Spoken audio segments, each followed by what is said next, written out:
Well guys, we liked it here at something Maffett Lake so much that we decided to come back. And we're in the exact same spot. Oh wait, what's that? Oh, you'll want to see this.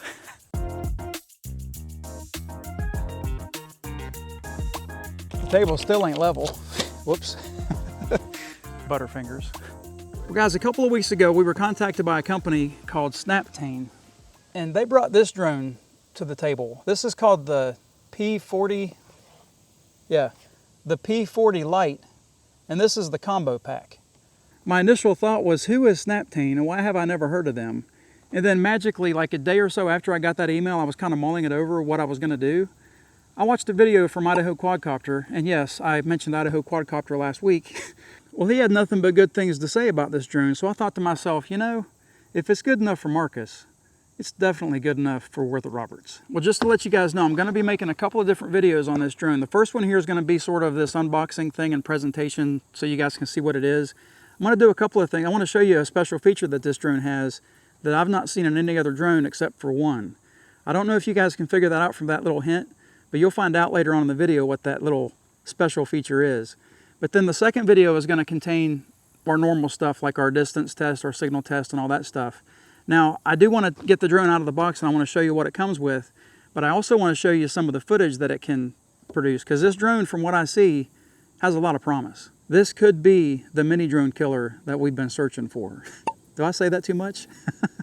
Well, here's a closer look at the box. There's not really a lot of information on this box about the drone itself, but it is a 249 gram drone, which means that in the US you don't have to have it registered with the FAA if you're flying it recreationally. And then flipping it over here, it tells you what the drone or what the box comes with, all that good stuff. That's just a bunch of stuff that I don't understand. And then on the left, the only other information that's got listed is the apps that you got to download for the drone itself. But one cool thing that I did see, it's got a phone number here, and this looks like a US phone number for the company for support. I haven't seen a company like this list their contact phone number on their box in a long, long time. So maybe they're stepping back in time. Remember the good old days? Well, I do have sort of a confession to make. This is the third time that I've tried to record this unboxing. Yeah, third time. Hopefully third time's a charm. The first time that I unboxed this was the legitimate unboxing where I had everything still in cellophane. I used a knife to cut that piece of tape. I opened the box and everything was still as it was from the factory. Well, there was a big glare behind my head in the back window, so I couldn't use that footage. The second time I tried to do this was just a couple of days ago. However, the winds were like 30 plus miles an hour, and it was so strong that it blew my hat off, and there's no way I could have flown this drone in that wind. So that was out. So then today, fortunately, the winds have died down quite a bit. We got a nice sunny afternoon. So let's get this box open and see what it comes with, even though I already kind of know, but I got to relay it to you. Oh, and I don't know if I said this or not. I'm going to be making two videos on this drone. I'm going to make this video today, which is the unboxing, and kind of get you guys introduced to the drone itself. Oh, I think I already said that. Yeah, let's move on. All right, let's open this sucker up and see what we've got. So inside the box, we've got this bag. And this is pretty much the same bag that you're going to get with a lot of these drones that come like this. It's going to have the name of Snaptain in the bottom, so you're going to know in your pile of drones which drone this is. And it's got a nice zippered opening here.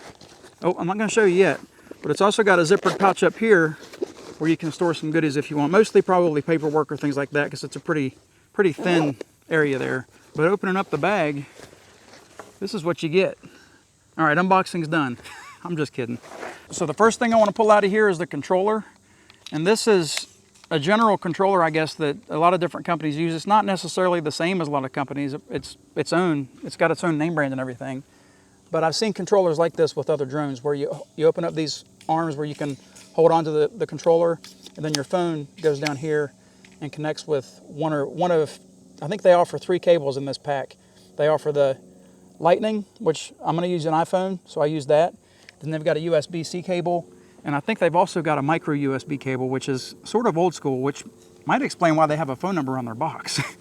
Anyway, the controller seems like it's well made. It's got the gimbal control is on the left finger, which is always nice. You store your control sticks underneath there. They're nice and safe, so that's good. I mean, yeah, it's made of plastic, but it seems like it's pretty substantial. And then also you've got some buttons. You got a button back here, and you've got a photo button and a record button on the back. So the controller seems like it's pretty nice. All right, we'll put this over here. And then we're gonna pull out the battery box. Now I've already got a battery out of this charging hub. So let me get the third battery out of the drone so we can put it in the box or in the hub and you guys can see what it is. Now these charging hubs are something I think that other companies need to fall in suit or fall in line with, and they need to start providing these, especially if they offer more than one battery, because having to tote around 2 or 3 cables and find 2 or 3 different plugs to charge these batteries at the same time, that's kind of a pain in the butt. Did I mention there's ants here? Oh, there's a guy walking. But Christy's in that truck right there. She won't come out today. Well, getting back to this battery hub, if you have the batteries put into the hub and they've got some charge, all you got to do is hit the button right there and it'll show you how much charge they actually have. You just press the button one time and it'll show you what each battery has as far as charge goes. It's like the third plane that I've seen fly over us today, and they're not really very high. I know for a fact we're not in controlled airspace. I don't know why they're so low. Well, this battery hub also it's got a USB-C outlet on this side, and that's where you charge all the batteries with this cable. But on this side, one of the cool features about this thing, it's got a USB outlet over here, USB-A outlet over here, where you can charge other devices from this. So this isn't just a charging hub, it's also a little power station. So if you've got a battery in here that's got some juice, you turn the battery on, and then you hold this button down here for just a few seconds, and it'll go into charging mode. So that's a pretty cool touch. I think you can do that with some other hubs that I've seen around as well, but one of the hubs that I got before doesn't have that option. So nice touch, yet again. And I want to put this over here with Martha. If you guys don't know, Martha's inside this controller. I know you're asking yourself, who the heck is Martha? Well, if you don't know the answer to that question, welcome to the channel. You'll find out later. All right, let's get back inside this bag. There's the drone. I'll show you that in just a minute. But this is another accessory that they've provided that not a lot of companies will provide. This is propeller guards. So they got 4 propeller guards, 1 for each propeller. I'm not exactly sure how they work or how they fit on the drone, but this is something that they definitely put some thought in. Now there is a possibility that Snaptain just put these in the packet for me specifically because they've seen our videos. Oh, I got a good breeze going right now. Feels magical.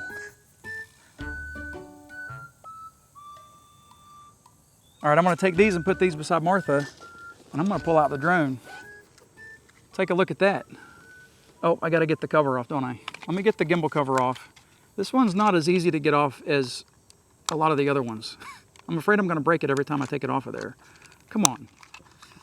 Oh, maybe I gotta do that. Hey, I think I just figured out the trick. So there's a trick to taking this off. Whoops. So I guess the trick is you need to push this one first and then pull it out like that. Wow, that came off really easy. But take a look at this, guys. It's got a 3-axis gimbal, a true 3-axis gimbal. So the footage that's gonna come off of this drone should be spectacular. Whoops. Oh, I forgot to show you guys this part. It comes with a, let me get it back on there so you can see it. But it comes with a propeller guard right here. It's just a little piece of rubber that comes off and goes on and keeps the propellers pretty much in line with the back of the drone right there. So that's not bad. It's nice and lightweight. It does kind of fall off from time to time, so you got to be careful with it. But we'll throw that over there with Martha and everybody else. Don't pay attention to this. This is an RID module, and I'll get to that in just a few minutes. This is a special circumstance. So let's open this drone up and see how big it really is. It's almost as big as my head. Well, looking in closer at this drone, I've never flown a drone that looks like this. I think this, to me, seems kind of unique. However, like I mentioned before, Idaho Quadcopter said that this really resembles a drone that he flew in the past. So there's a possibility that this company, that Snaptain, could have cloned the drone. They could have bought the drone from another company and renamed it or rebranded it. I don't know what the background is, but to me, it looks like a pretty cool looking drone. And I can't wait to get it up in the air. Right here is where you put your USB card, and just a warning, you need to really keep your finger on this card whenever you pull it out, because when you push on it, that spring is strong and it'll shoot across the room on you. So let me go ahead and put that back in there before I lose it. But that's the inside of the drone. Here's the battery. Look at this, labels up just like all the other drones that we use. And you push the battery all the way in, you hear the clicks, and it's locked in. And then the way that you turn the drone on is you push this button one time, and then you hold the button down. I'm not going to do that right now because we're not ready for it. But what do you guys think? That's a pretty good looking drone, right? Getting back to the controller for a second, you want to make sure that you get your sticks out of here before you put your phone in, because your phone goes right in here and your phone will cover these sticks. Now these sticks aren't hard to put on the controller, but if you're butterfingers like me, be careful because you might drop one. I want to show you how easy it is to put the phone in the controller. Now, Kevin Kelshaw, eat your heart out. Look how easy that was. Okay, so double check this is here. Cool. Go back. Verify. Are you taping this? Of course.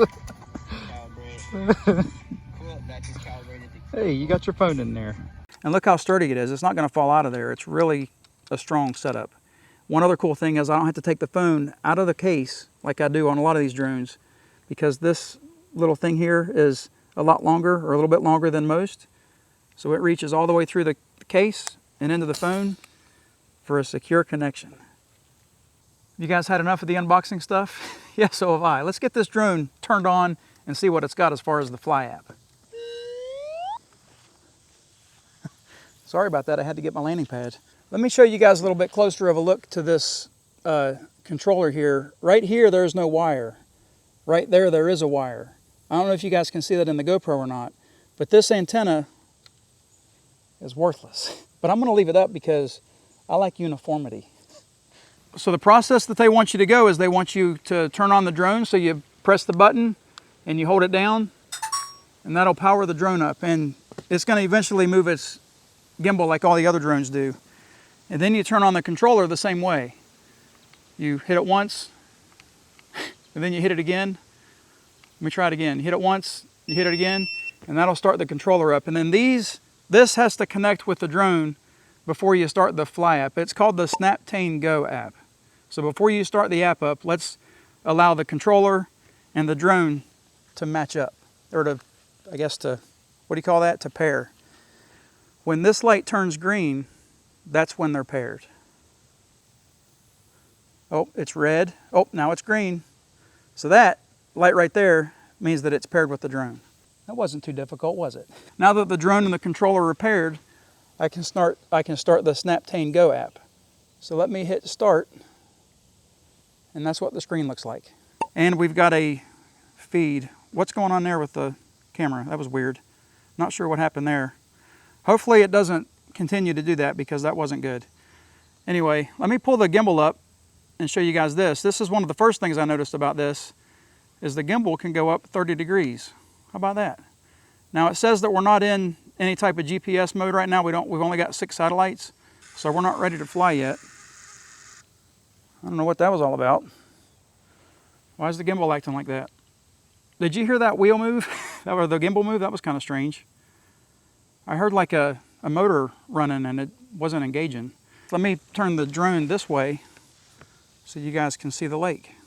Let me pull the gimbal up just a hair. And you can tell that this table is not level. Go up, gimbal. You can tell that this this table is not level by the way that the plane looks right here. Caution, weak GPS. So we're starting to get enough satellites now to where it's going into GPS mode, so that's cool. But the interface of this Fly app is pretty nice. It's just like a lot of the other apps. It's easy to follow. It's got things in normal spots that we're used to. It's got like up top, it's got your battery stuff, you know, your length of flight left in the battery power. It's got your satellites and your connection, your signal, which is nice. It's got 3 dots, which we're used to that. On the right-hand side, it's got all of your camera controls, and on the bottom, it's got all of your manual camera controls. And again, as you guys know, I know nothing about the camera stuff, so if I mention something about the camera or the video or the quality, just take it with a grain of salt, because it may not be 100% accurate. So anyway, I guess you can toggle between photo and video right there. Looks like it's got a zoom. Oh, you just touched that button right there. How far in can we go? I guess it goes in 4 times. If I just hold it down, what happens? Nothing. So it goes in 4 times. That doesn't look too bad. I know that's probably a digital zoom, and everybody's going to say, Kevin, that zoom sucks. But you know what? I think it looks pretty good. Let me go all the way back to the beginning here. How do I go back to the beginning? To no zoom? I got to figure that out. So what I did was I tapped it 3 times. I don't know if that's what you're supposed to do, but I did. I tapped it 3 times and it went back to 1-time zoom. So cool. At the bottom, like I said, it's got all of your stuff as far as your SD card, 117.4 gigabytes of SD stuff left. I touched that SD card button and it pulls up all these different little options. Ooh, that's the pro stuff that I don't know anything about, so we won't mess with any of that. Then over here on the left, it's got your speeds and your height and your distance, and then you got a map. And I think this button here, yeah, that button right there on the right there, let me do it again. That button right there will take you to your radar screen. And then over on the left is your return to home button, and right there is your smart functions. We're not going to get into any of the smart functions today, except for that one that I was talking about earlier, because I want to save all that for the next video. So let me hit this back arrow here. Oh, it just takes us back to the start menu. So let's hit start again, and we're back on the screen there. One word of caution, if you let this drone set for just a few minutes without powering it up or whatever, it'll shut itself down. So I wouldn't be surprised if in just a few minutes, the drone's going to turn itself off and the screen's going to turn gray. Don't freak out. It's just part of the process, because I wanted to show you guys this screen controller. Let's hit the three dots here, and I'll show you what options it's got available as far as that goes. Under the safety menu, I guess you can build a fence. I've never even seen that option before. Oh wait, I guess this is the fence, the height, distance, and return. See, again, I don't know the terms, guys, but don't kill me. It's okay. Scrolling down, whenever you first open this app up, it has you in beginner mode. So if you want to come out of beginner mode so you can adjust all of your different settings, your height, your distance, and your return to home height, that's where you would do that at. It's got some battery info, and it's also got, somebody just pulled up here and they're parking right there. That's interesting. I guess there's not enough room here. This park ain't big enough for the both of us. All right, let's get back to the screen here. Scrolling down, you'll see where you do your gyroscope and your compass calibration. So one weird thing about this compass calibration, let me show you this. Hit normal and hit start calibrate. And it wants you to start the calibration facing up, doing the vertical thing. Normally it wants you to start horizontal. So let me turn this horizontal now. I'm probably messing this all up. It says that the calibration was successful, so that's cool. The gyroscope, I'm gonna have to wait to do the gyroscope when we're setting on level ground, but the only thing that you do here is you hit normal and hit start calibration, and it'll do the gyroscope all by itself. It's probably gonna say it's not good because we're on a slope, but it says that it was successful. Now, I'm not gonna make a really long flight, so don't worry about that. That's something that I can deal with later on. All right, guys, we're getting back to the screen. Do you see something that catches your attention there? Yeah, it says remote ID registration, currently broadcasting. Well, guess what? This drone has remote ID built in. I was not expecting that on a sub 250 drone. I'm not really sure why they've got that on this drone, but there's a possibility that maybe they're preparing this drone for something bigger in the future. I'm not sure. Well, anyway, I tried to verify that the remote ID was currently broadcasting. I used my phone and I used that drone scanner app, and I couldn't pick up a signal. It said that there were no drones around. Well, just a short explanation on the drone scanner. When you're using an iPhone, you can only detect a Bluetooth type signal. Now, these drones, they'll emit one of two types. They'll either emit a Bluetooth type signal for the remote ID, or they'll emit a Wi-Fi signal. Well, iPhones can't detect the Wi-Fi signal. They can only detect the Bluetooth signal. So I contacted the company and asked them for specifics just to make sure that this was legit, and they said, yeah, it's legit. It does emit a Wi-Fi signal, which is cool. So I was like, man, I'm all set. Well, I went to the FAA drone zone to register this drone with the information that is on the drone with the remote ID. Well, the FAA wouldn't accept the number. So I dug a little bit deeper and I found out that this drone is not on the FAA's compliance list. I'm not exactly sure what the process is with that, or what if the company is in communication with the FAA to try to get that done. But that's something. Why is the gimbal doing that? I don't understand why the gimbal keeps moving itself. I'm going to start this drone up again and see if it communication lost, she said. Let me turn her volume up. Oh my goodness. There we go. I'm going to turn the drone on and see if we can get it reconnected here, because that gimbal's doing some crazy stuff all on its own. Weird. Anyway, getting back to the FAA stuff, I don't know what the step or the process that Snaptain is in with the FAA as far as the compliance list. I sent an email to them trying to find out some more information. I haven't heard back yet. Hopefully by the end of this video, I'll be able to communication regained. So the drone and the controller are back connected to each other, and it says remote ID currently broadcasting. Is it or isn't it? There we go. Let me pull the gimbal up. I'm going down. Let me pull it up and make sure that we're good here. That gimbal is pulling itself down. That is really strange. I don't know why it's doing that. Let me do this. Let me hit three dots, go over to camera, see if I can find a place to do the gimbal calibration. Maybe it's under control. I found it under camera, so let me hit the arrow there for gimbal calibration. We'll hit automatic calibration. We'll just watch the drone and see what he does. So it's at 20%, 40%. Is he moving his gimbal around? There he goes. He's moving his gimbal around there. 80%. Looks like it was successful. I guess we'll see. Let me go up and down here. That looks a lot more stable now, so I think we're good to go. Anyway, regarding this module that I've got on the drone right now, this was the only way that I could get the drone registered with the FAA to make these flights legal. So, unfortunately, right now this drone has to wear a backpack until Snaptain can get on that approval list or the compliance list. Short story long. Do you feel like you know this drone now? You ready to see it fly? So am I. Let me get this landing pad set up here. I'm going to show you guys that special feature I was talking about. All right, I got them all set up, and that's his view. I hear somebody talking. Somebody's talking over there. All right, so just keep in mind that I've not done this before. So I'm going to go back here to the 3 dots, and we're going to be under control. I think it's, yeah, it's under control. Scroll all the way down to the bottom. Nope, it's under safety. Hang on a second. Oh, got to go to control and scroll all the way to the bottom. You guys see that thing at the bottom where it says throwing away? Do you remember there was this special drone that we used to have, or we still have the drones, but you were able to pick the drone up, if I can do it with one hand, pick the drone up and do this, and it would take off all by itself? This has a feature that's similar to that. So it's called throwing away, which I think is kind of a weird name, but if you have that toggle switch to the right like that and it's activated, you can take this drone, and if you hold it down like this, just hold it straight down, it makes that noise, means that it's ready to go. And then you just take it. Look at that. Who the heck would have ever thought that that was something that's possible? And look how solid that drone is. Can you guys even see it though? Guys, check out how solid that drone is. He's starting to meander a little bit, but I think he's going with the wind because we do have a little bit of wind going. But look at that. That was pretty dramatic for a first launch. I really do think that Snaptain may be on the right path here. Look at that. That is solid as can be. All right, I'm going to pull the drone down here so you guys can see it in the camera. Let me see if this, yep, the optic flow sensor at the bottom works. That's cool. I'm going to grab his leg and see what, I'm going to push on him first. See if he catches, he finds his center again. Yeah, it looks pretty solid to me. Let me pull him this way, and he found his center again. Well, I'm going to hit record here. Start recording and we're going to get some footage going.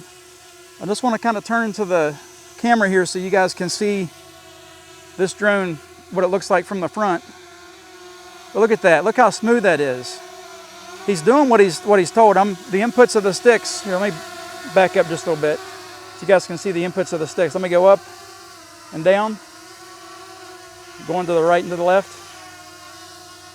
And he's keeping his plane. Looks pretty good, doesn't it? Now I've got to let you guys know what his name is. Now our niece came up with his name. Pretty funny logic though. I said, hey, are you interested in naming our drone? Because I'm kind of out of names. And she said, heck yeah, I'm ready to name your drone.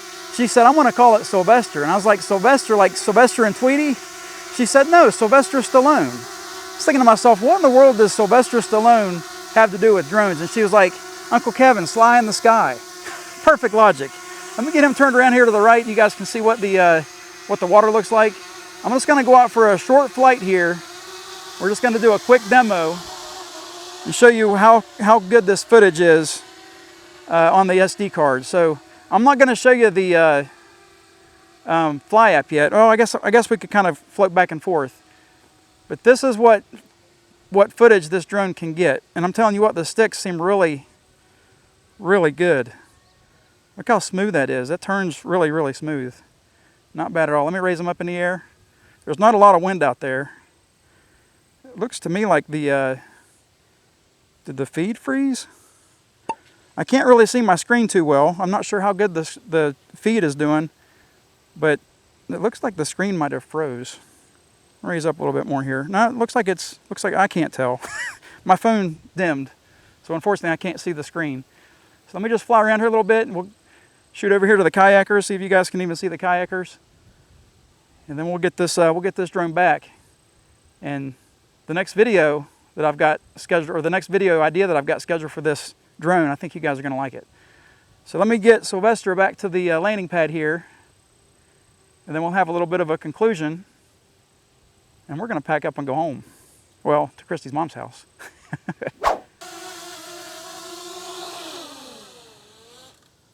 Awesome. All right, guys, well, we got Sylvester all landed safely and got him back in one piece, which is good. I gotta tell you, the iPhone blacked out on me, so I couldn't see the screen when I was flying him. I couldn't see the flight screen.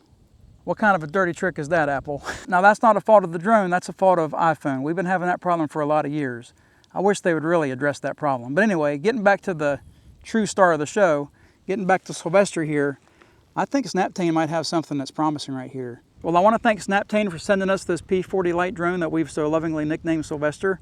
I hope that you guys enjoy this video, and I look forward to the next video where we're going to incorporate a lot of our normal other stuff, where we're going to take Sylvester out for an actual flight. We're going to take Sylvester out and try all of his AI or his smart functions, and we're going to do like a return to home, accuracy, all that stuff. So look forward to that video. As always, guys, I hope you enjoy the video. Thanks for watching. Have a great week. God bless.